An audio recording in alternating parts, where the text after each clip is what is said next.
तसं उत्तम राजकीयकरण या प्रयोगातून होत होतं.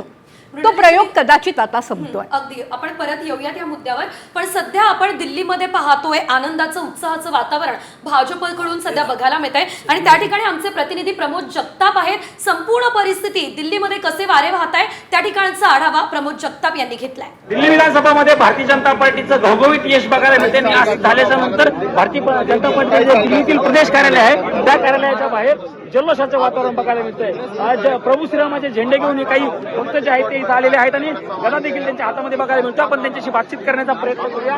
मुझे बताइए, प्रभू श्रीराम के झंडे और गदा लेके बीजेपी के ऑफिस में पहुंचे हैं. देखिए, ये देश राम का है, ये देश कृष्ण का है, ये देश जो राम सनातन क्या कहता है, जियो और जीने दो. हर प्राणी में कण कण में राम वास करते हैं. किसी को नहीं मारना, चाहे वो कोई पक्षी हो चाहे नदी हो, सबको पूछते हैं सनातनी. और यहाँ पे केजरीवाल ने हर वो काम किया जिसमें हिंदुओं का अपमान हो, सनातनियों का अपमान हो. और आज दिल्ली के सभी सनातनियों ने जाग करके एक होके जो बटों के कटों वाली बात समझ आ गई लोगों को और उन्होंने उसको हराने का काम किया. आज देशभक्तों की सरकार बनने जा रही है और राम भक्तों की सरकार बनने जा रही है. दिल्ली में राम राज्य होगा. राम राज्य की कल्पना क्या थी? सबका साथ, सबका विश्वास और सबका प्रयास. आप बोल रहे हो केजरीवाल ने ये कर दिया, लेकिन केजरीवाल तो बोल रहे हैं हम हनुमान जी के भक्त हैं. देखिए, वो चुनावी हिंदू हैं, दिखावटी हिंदू हैं. सिर्फ जब चुनाव आता है वो तिलक लगा के मंदिर जाता है. वैसे तो कहता है, मेरी नानी कहती थी कि बेटा उस मंदिर में नहीं जाना जो मस्जिद तोड़ के बना. वो मस्जिद नहीं थी, वो ढांचा था. ढांचा टूटा था, राम मंदिर बना था. ये केजरीवाल ने हमेशा सनातनियों का अपमान किया है और दिल्ली को लूटने का काम किया है. शराब हमारे युवा के हाथ में शराब नहीं चाहिए, उसके हाथ में रोजगार चाहिए, कारोबार चाहिए, काम चाहिए. तो आज सभी युवा दिल्ली के उन्होंने ये प्रण किया कि इसको उखाड़ फेंकेंगे और बहलाने फुसलाने वाली जो बातें थी, झूठ की जो दुकानदारी थी, वो खत्म हो गई. आज सनातनियों की, देशभक्तों की सरकार बन गई है. सबको बधाई, शुभकामनाएं. आपण जर बघितलं तर हे सगळे कार्यकर्ते आहेत. जय श्रीरामचा घोषणा या सगळ्या कार्यकर्त्यांनी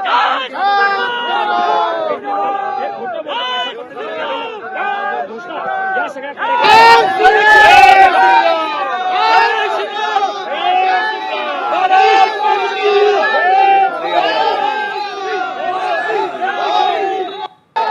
सर बोला. सर निलेश सर बोला. शो बघतोय आणि दृश्यांमधून जी प्रतिक्रिया समोर येताना पाहायला मिळाली, मुळात ही आतताई, अति आक्रमक अशा स्वरूपाच्या ज्या प्रतिक्रिया कार्यकर्त्यांमधून दिल्या जातात किंवा त्या स्वरूपाचं वातावरण तयार केलं जातं, त्यातून भाजपची प्रतिमा मलिन होते. आणि अशा स्वरूपाच्या प्रतिक्रिया या अत्यंत देशविघातक अशा स्वरूपाच्या आहेत आणि त्या मुख्यतः या वर्गाला वापरून घेतलं जातं का, त्यातून एक वातावरण तयार केलं जातं का, त्यातून ध्रुवीकरण केलं जातं का आणि मग त्यातून आपली राजकीय पोळी भाजून घेतली जाते का, अशा स्वरूपाचं चित्र तयार होत जातं.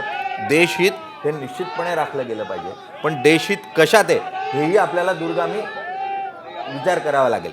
कारण सातत्यानं कटंगे पटंगे असं म्हणून आणि 20 ते 22 कोटी 25 कोटीच्या आसपास असलेल्या मुस्लिम समुदायाला आपल्याला पूर्णतः नाकारून चालणार नाही. या देशामध्ये आज जगातला सर्वात जास्त मुस्लिम लोकसंख्या असलेला देश हा भारत आहे आणि त्यामुळे पूर्णतः नाकारून त्यातून जो अतिवाद तयार होईल त्या अतिवादाला उद्या आपल्याला सामोरं जावं लागेल, याचाही विचार करावा लागेल. आणि त्यामुळे टोकाच्या भूमिका ज्या घेतल्या जातात ना, त्या मुख्यतः नकारात्मक आहे आणि त्या घातक ठरतील भविष्यामध्ये राजकीय पक्ष म्हणूनही आणि देश म्हणूनही. अशा स्वरूपाचं चित्र तयार होतं. सर आत्ता ज्या आकडेवारी आपण बघतोय त्यानुसार हेच चित्र कायम राहिलं तर पुन्हा एकदा election commission of India, EVM आणि भाजपनं कशा पद्धतीत मॅनिप्युलेट केलं या सगळ्या चर्चांना पुन्हा एकदा उदाहरण येताना पाहायला मिळेल. बघा, या सगळ्या चर्चा मूळ असं आहे की भाजप जेव्हा सत्तेत नव्हतं त्यावेळेला किरीट सोमय्या EVM दाखवत फिरत होते की नाही, आणि किरीट सोमय्या हे कसं बोगस आहे EVMचं मशीन आणि हे कसं हॅक केलं जातं अशा स्वरूपाचं. कोण भाजपचेच नेते होते ना किरीट सोमय्या,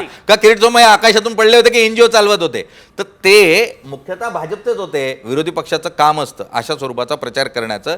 विरोधी पक्ष अशा स्वरूपाचा प्रचार करणार, त्यातून लोकभावना ही बदलावी आणि ती सत्ताधाऱ्यांच्या विरोधात जावी.